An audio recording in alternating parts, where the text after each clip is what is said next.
Saya ini orangnya kan gimana? Ajaran apapun saya itu nggak milih-milih.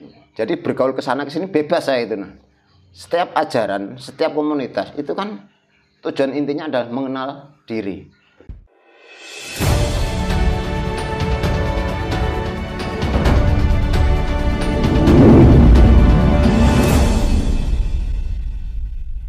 Tapi faktanya Pak, sekarang di kehidupan masyarakat Islam kan rahmatan lil alamin.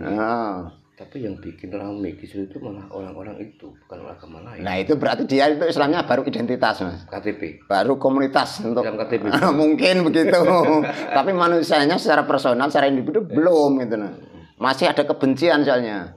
Orang yang sudah Islam sejati itu nggak ada kebencian dengan siapapun. Nah itu. Tadi juga disinggung Pak Ponang bahwa selamat itu ketika nanti di masa mendatang gitu. Harapannya kan begitu. Maksudnya di masa mendatang itu kapan? Di waktu apa? Nah itu yang rada repot saya juga bingung itu Mas, masih mencari masalahnya.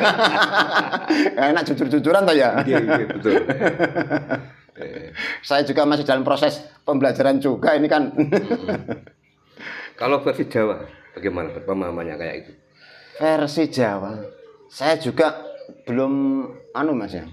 Saya nggak mempelajari tentang Jawa juga Mas. Jadi ya murni saya itu pengetahuan dengan cara saya sendiri, pemahaman saya sendiri. Jadi yang kejawen seperti apa sih saya sendiri nggak paham. Gitu nah.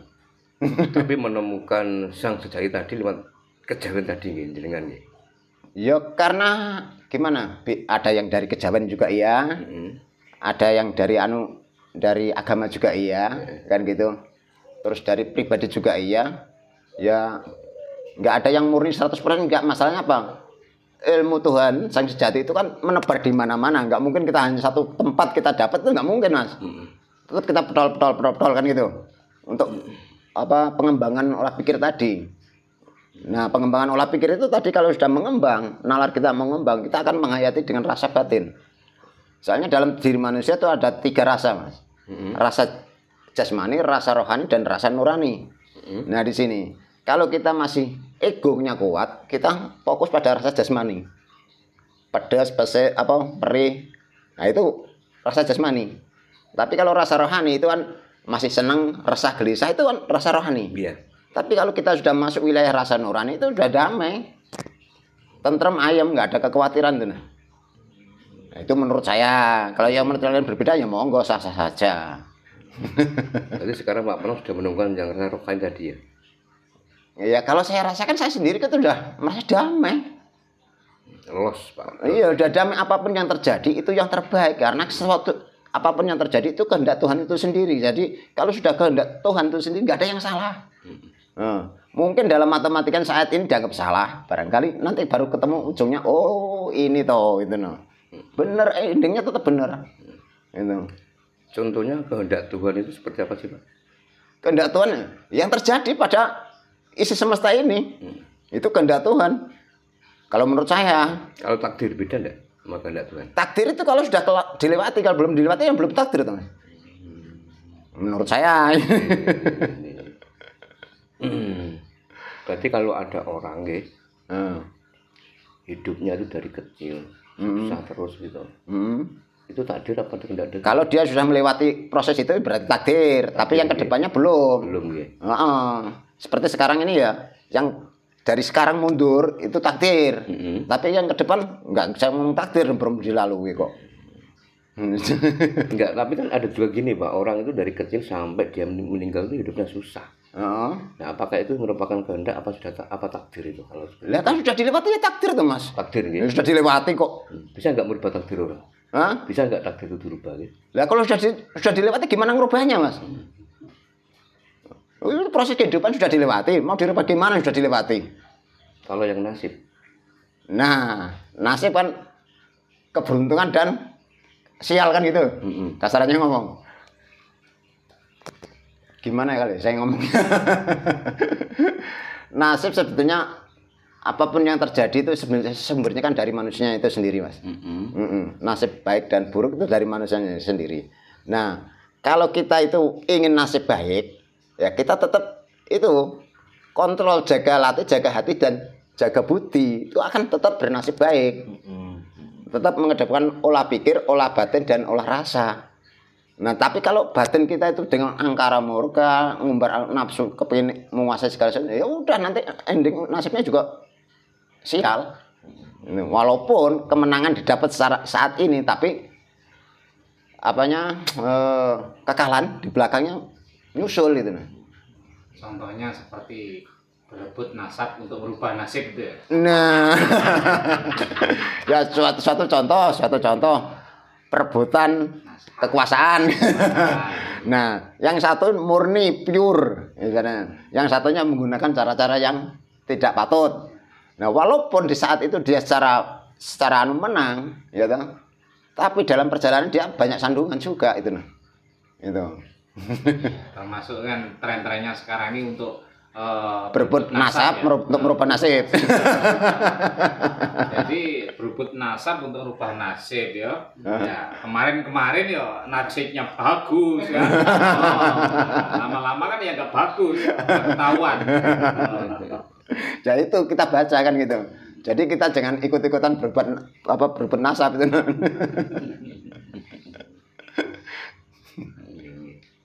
Pak, udah berapa lama ikut ajaran Jawa? Saya sebetulnya ajaran Jawa juga nggak Mas. Kasarnya nggak begitu memahami juga. Saya ini orangnya kan gimana? Ajaran apapun saya itu nggak milih-milih. Jadi bergaul ke sana ke sini bebas saya itu. Setiap ajaran, setiap komunitas itu kan tujuan intinya adalah mengenal diri. Betul. Nah, sedangkan saya masuk ke sana ke sini, kelompok ini kelompok itu, saya kan menimba ilmunya itu tadi. Jadi saya masuk ke golongan manapun oke gitu nah. Kasarannya ngomong, saya dibilang orang kejawen, saya nggak pernah belajar Jawa juga, kasarannya ngomong tentang jati diri ini kok. Nah itu. Jadi saya juga lebih menghargai, menghormati komunitas apapun. Tujuan orang belajar nih Pak, entah itu kejawen, entah itu agama, tujuannya kan salah satu untuk mengenal diri. Jati diri. Caranya seperti apa? Ada nggak tahapan-tahapan untuk mengenal jati diri? Ya tahap awalnya itu tadi, olah pikir itu tadi, mencari tahu siapa sesungguhnya aku kan itu. Olah pikir, Terus untuk kelanjutannya adalah toto ati dan toto budi itu tadi, kita tetap mengedepankan rasa welas asih kepada sesama makhluk kan gitu. Terus kita juga membaca dari yang kita kasih, yang kita kan maksudnya apa ini? Endingnya tetap ke Tuhan tadi. Soalnya proses pengetahuan itu kan nggak singkat Mas, panjang juga bertahun-tahun, jadi nggak bisa dijelaskan dengan satu kata dua kata ini kan tuh. Pak, Tuhan menciptakan sesuatu itu kan pasti punya tujuan gitu. Manusia, hewan juga punya tujuan gitu. Tujuan Tuhan menciptakan hewan itu untuk apa Pak sebetulnya? Nah, kalau saya Tuhan, saya tahu bisa bicara Mas. Karena saya bukan Tuhan, saya nggak tahu itu. Soalnya kan tadi disinggung gitu bahwa kita tuh harus kasih sayang kepada sesama makhluk. Hingga kenapa kok ada binatang yang dibunuh terus? Nah, orang yang masih senang membunuh binatang sudah menyimpang dari ajaran itu. Orang yang masih senang membunuh binatang gitu. Ya dia dalam hidupnya masih dalam proses pencarian juga Mas. Dia belum tahu sejatinya kan gitu. Jadi ya nggak bisa kita salahkan karena dia tuh masih berproses dalam menemukan sang sejati. Makanya dia masih senang membunuh. Kalau sudah menemukan sang sejatinya sudah, hanya welas asih itu yang ada. Seandainya kita nyembelih, ya yang kita sembelih kita benar-benar kita doakan, gitu nah. Keikhlasannya yang disembelih kita itu agar dia juga menerima dengan legowo kalau mau dibeli kan gitu. Menurut saya begitu. Kuncinya di welas asih tadi gitu. Welas asih. Jadi orang itu kalau nggak rasa welas asihnya itu nggak muncul, berarti dia itu masih belum menemukan jati dirinya.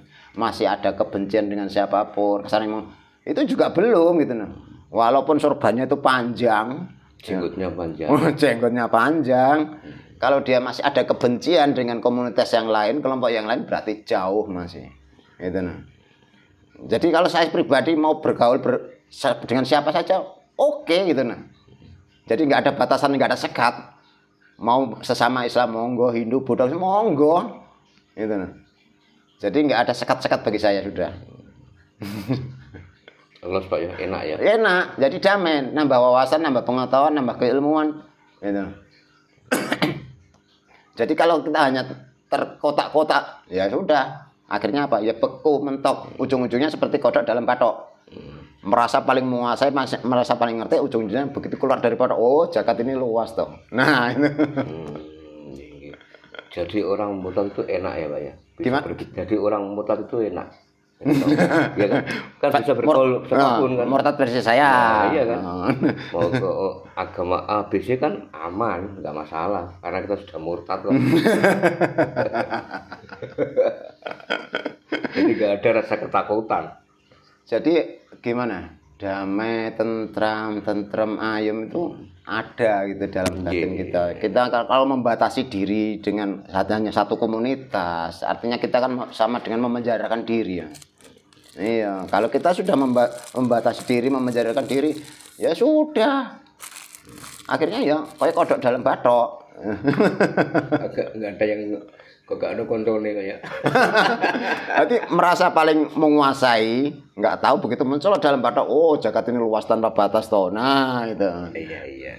Nah kalau untuk urusan komunitas, namanya komunitas identitas itu tadi, mau ada kelompok paguyuban ini, paguyuban itu, agama ini, agama itu, monggo itu kan identitas. Tapi untuk personal pribadi itu urusan dengan sang jati diri tadi, itu urusan pribadi, gitu.